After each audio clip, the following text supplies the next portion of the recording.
Satu, kata Allah, ilmu sa'ah, waktu kiamat. Tidak ada satu pun makhluk yang tahu dan diberitahu oleh Allah kapan kiamat persisnya datang. Tak ada yang tahu tu, Ibu.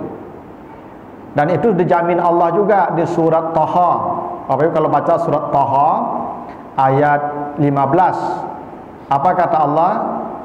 Inna sa'ata atiyatun akadu ukhfiha litujza kullu nafsin bima tas'a. Kiamat itu pasti datang. Nah, kiamat ini dua, Bapak Ibu ya. Ada kiamat besar, ada kiamat kecil.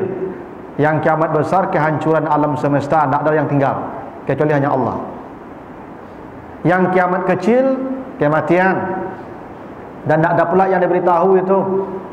Ya. Jadi sebenarnya Bapak Ibu, kalau Bapak Ibu baca surat Az-Zumar ayat 68, kan Allah menyebutkan malaikat Israfil meniup trompet 2 kali ya. Ya.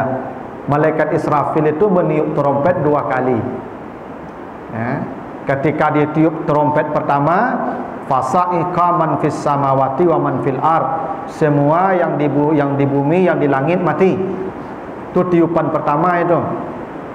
Semua yang di bumi, yang di langit mati. Yang di langit itu ada para malaikat, ada setan juga, ada iblis juga.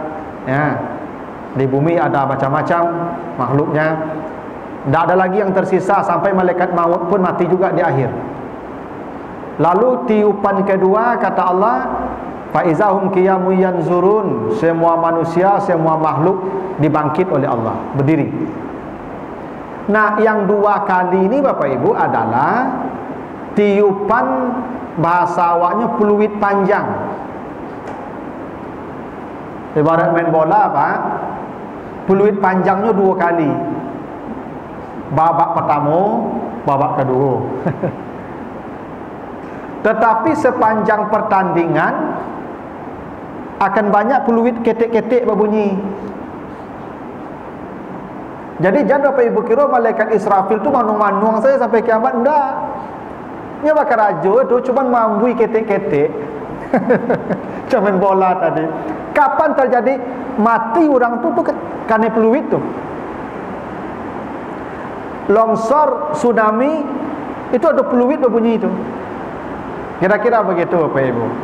Cuma nen gadangku 2 kali, nen panjangku 2 kali. Satu hancur, yang kedua berbangkit. Tapi Israfil itu sudah beri ya kiamat kecil-kecil. Ya. Itu bencana-bencana alam itu kiamat tuh Bapak Ibu. Cuman kiamat skala kecil. Yang paling kecil lagi ya itu kematian perorangan. Itu makanya namanya kiamat sughra, kiamat paling kecil, karena dialami 1 orang saja. Jadi kalau terjadi tsunami mati ribuan orang, itu kiamat tuh Bapak Ibu. Kiamat skala menengah. Tapi ada kiamat kubra, kiamat yang paling besar, nanti semua hancur. Jadi setiap terjadi kiamat, berarti malaikat Israfil meniup trompet. Cuman trompet panjang 2 kali. Seperti wasit main bola, apa? 2 kali yang panjangnya, neng ketek-ketek acok. Nah. Jadi jangan Bapak Ibu kira bencana alam tu tidak kiamat. Banjir kiamat itu, longsor kiamat itu, gunung meletus kiamat itu, sa'ah semua itu. Cuman belum kubra. Yang paling kecil orang per orang mati. Kata Allah, kiamat itu baik kiamat paling besar, kiamat skala menengah, sampai kiamat paling kecil, tidak ada yang diberitahu Allah kecuali hanya dalam pengetahuan Allah. Kenapa disembunyikan Allah? Litujza kullu nafsin bima tas'a. Karena Allah ingin memberikan balasan yang adil kepada manusia. Bapak Ibu kalau lagi tahu jadual mati, yakin Abu Saleh orang sadar. Andai kata dikirim surat lah ke Bapak Ibu, Pak, sebulan lagi kata. Tanggal 1 Agustus Ambo yakin apa nak kalau-kalau di masjid dia tu. Dari pagi sampai malam berzikir saya pada sampai 1 Agustus. Maka itu jadual ada tiba. Padahal kini ko malaikat maut lah rasul-rasul apa ko. Sewantalai. Dan awak galak-galak aja Pak Ibu. Santai-santai je baru pernah lagi sewantalai dia tu. Kenapa? Ukhfiha, karena saya sembunyikan. Tak ada dia beritahu Pak. Tidak ada satupun makhluk yang Allah beritahu tentang jadual kiamat. Bahwa tanda-tandanya sudah sering dikatakan Nabi. Itu kenapa Nabi pernah ditanya ketika Nabi sedang duduk dengan para sahabat, datang laki-laki yang tak dikenal. Ya, Nabi kenal orang itu. Lalu orang tadi bertanya ke Nabi, apa itu iman? Apa itu Islam? Apa itu ihsan? Nabi jawab. Tapi terakhir dia bertanya, kapan datangnya kiamat? Matas sa'ah, kapan kiamat datang? Apa jawaban Nabi? Yang bertanya mungkin lebih tahu dari yang ditanya. Artinya saya tidak tahu. Artinya Nabi Muhammad pun tak tahu Pak Ibu ya, kapan kiamat datang. Sudah Nabi akui dari dulu itu. Jadi kalau ada orang mengetahui kiamat kok tahun 2000 sekian, bohong pasti itu. Pasti bohongnya itu. Dan ada yang tahu. Hanya milik Allah. Cuman ketika ditanya oleh Jibril itu, tolong berikan tanda-tandanya. Nah, baru Nabi sebutkan ada 3 tanda. 1, iza talidal ammatu rabbaha, bila seorang budak telah melahirkan tuannya. Seorang budak telah melahirkan tuannya. Aneh dia. Kalau budak, yang lahir budak, iko budak melahirkan tuan. Apa maksudnya itu? Kalau dunia aku latah balik, biasanya orang tua memerintah anak, kini anak memerintah orang tua kepanjangan saya. Tambah rasai orang gaik kerana cuci piring, lap lantai, cuci rumah, cuci baju, ya, sampai baju dalam orang suaminya, amaknya yang suruh. Ya, itu tanda kiamat tu. Kan banyak kini tu anak-anak pas lantiangan saya menyuruh apaknya. Ya. Hanya lah sibuk pakai kerja pagi. Amaknya lah menyelesaikan rumah kau, menyelesaikan anaknya. Itu bahasa sederhananya apabila budak telah melahirkan tuannya. Ya. Akhirnya banyak terjadi gini Ibu tu. Ya. Lah banyak anak-anak kini ya menyuruh apa amaknya kalau amak dia nyawa saya. Kadang dari pagi sampai malam amaknya pun tak dapat istirahat dia lah. Ya, dia mengasuh anaknya, namanya selesai rumah. Itu. Ya. Kalau dulu apa Ibu, murid takut je guru.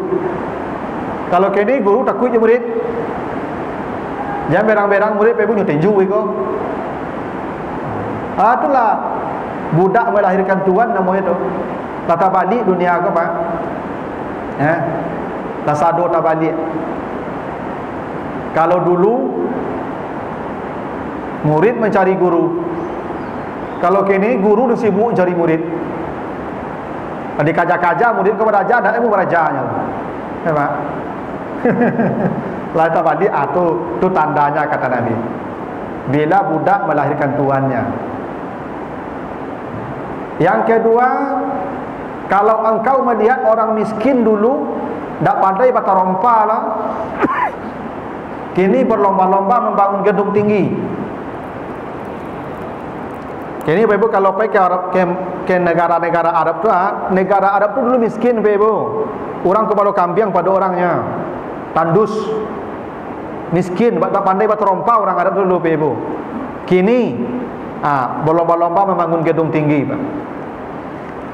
Bapak Ibu kalau pergi ke apa itu di Dubai, ada Tower Khalifah namanya, Burj Khalifah, gedung tertinggi di dunia tu, 820 meter, hampir 1 kilo katanya.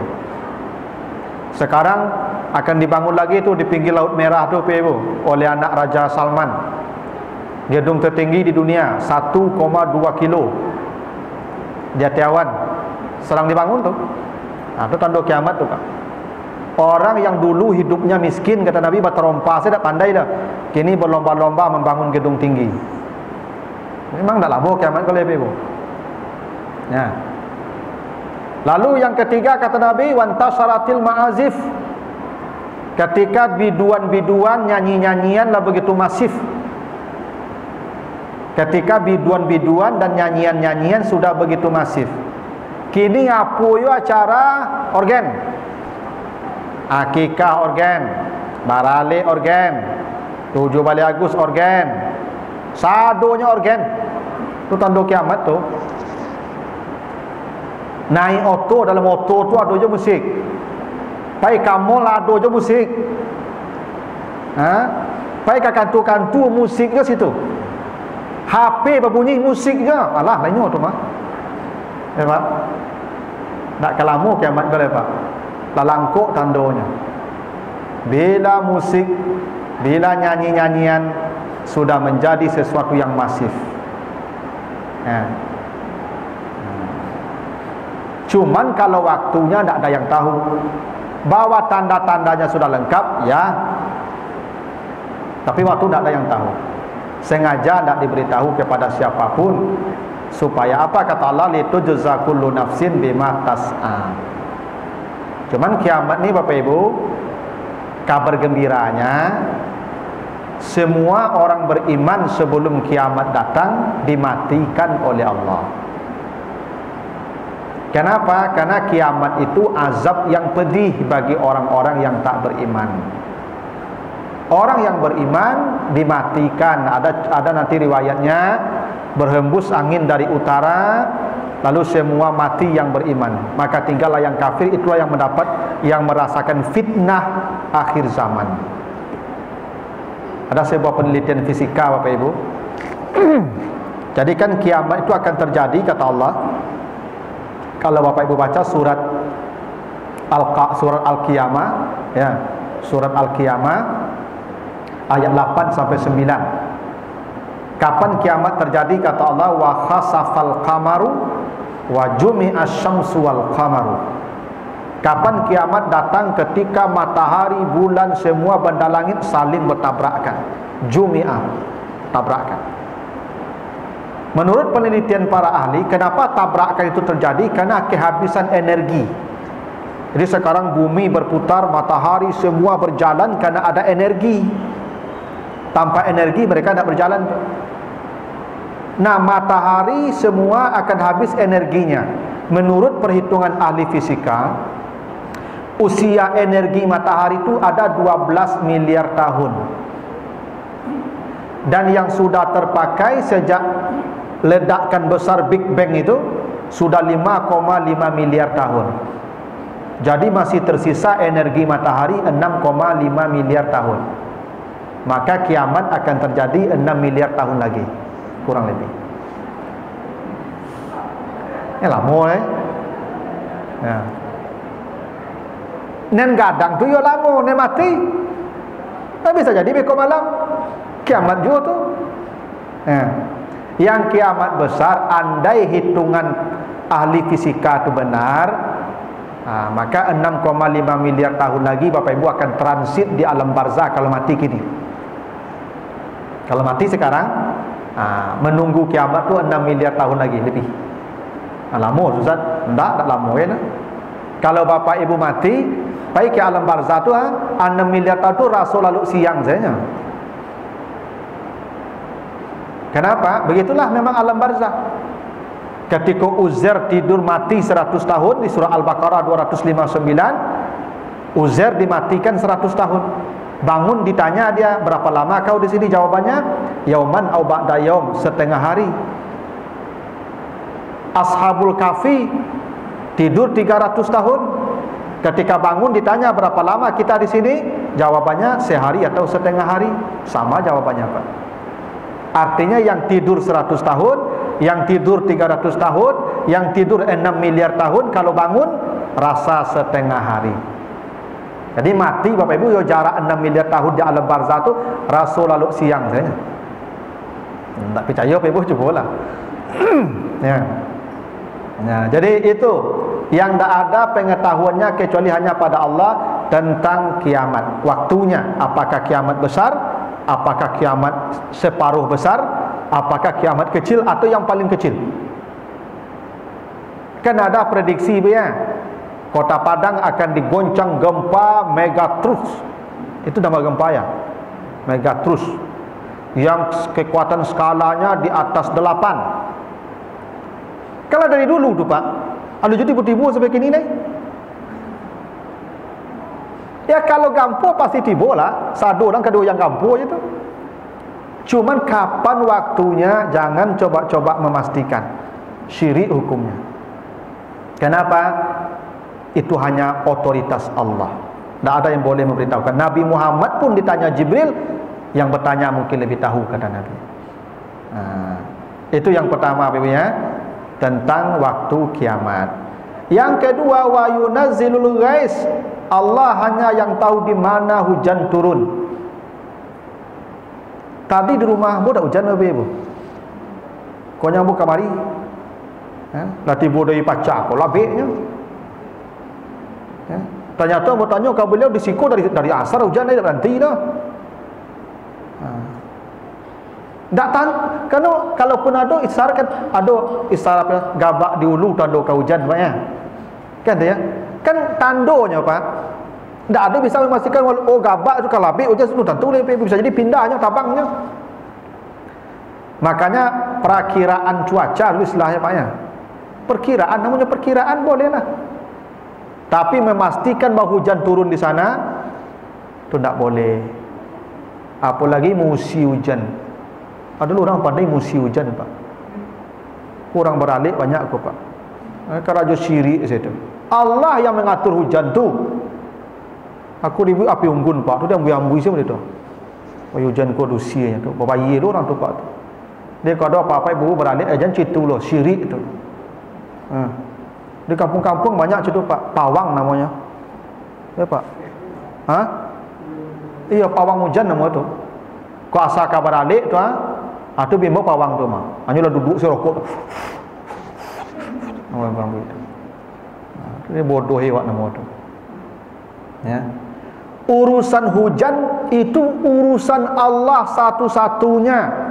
Tak ada yang berhak melarang hujan turun, tak ada yang berhak menentukan hujan turun. Hujan buatan itu hujan buatan membantu percepatan proses. Tapi di mana dia turun? Allah yang mengatur tu. Allah sebut begitu. Kalau ada orang memastikan hari kiamat syirik, kalau dia memastikan hujan bisa dia turunkan di mana, syirik juga orang itu. Kenapa? Karena Allah yang tahu soal hujan di mana akan turun, Allah yang mengatur satu-satunya. Jadi campur itu Ibu. Ya. Abu sering tu kalau lah beralik tu acuk menemukan orang di belakang tenda tu membui-ambui Ibu. Ya. Abu tanya, "Siapa tu?" "Pawang, malam hujan." Malam hujan dia jawab, Pak. Ya memang kebetulan, memang nak turun hujan Pak, itu kebetulan. Kalaupun tak ada je semua membui-ambui nak ikut turun hujan tu. Cuman kebetulannya membui-ambui hujan turun. Jadi kerana hujan nak turun Ibu, Allah yang tak mengizinkan hujan turun di situ. Kalau Allah turunkan di situ, jangan cik pawang ni. Saratui pawang tu nyoba basahan hujan lebih kodong. Ya. Itu keyakinan di kampung-kampung yang susah yang menghilangkan kau Pak. Istilah pawang hujan kau. Dan sampai ke kota pun ada je pawang hujan kau Pak. Aku acara baralik yang paling acuk. Ya, jadi itu hanya Allah yang tahu di mana hujan turun. Yang ketiga kata Allah, wa ya'lamu ma fil arham, hanya Allah yang tahu apa yang ada di dalam rahim. Yang di dalam rahim tu Ibu, hanya Allah yang tahu. Ustaz kini lah orang tahu Ustaz. USG sabalun lahi lah tentu Pak. Jantan apa kelaminnya, jantan betinonya, laki perempuannya, betul. Tapi hebatnya Allah menggunakan ma bukan man. Allah tidak mengatakan wa ya'lamu man fil arham, tapi ma fil arham. Apa bedanya Pak? Kalau ma dia belum jadi manusia. Kalau man dia sudah berakal, sudah manusia.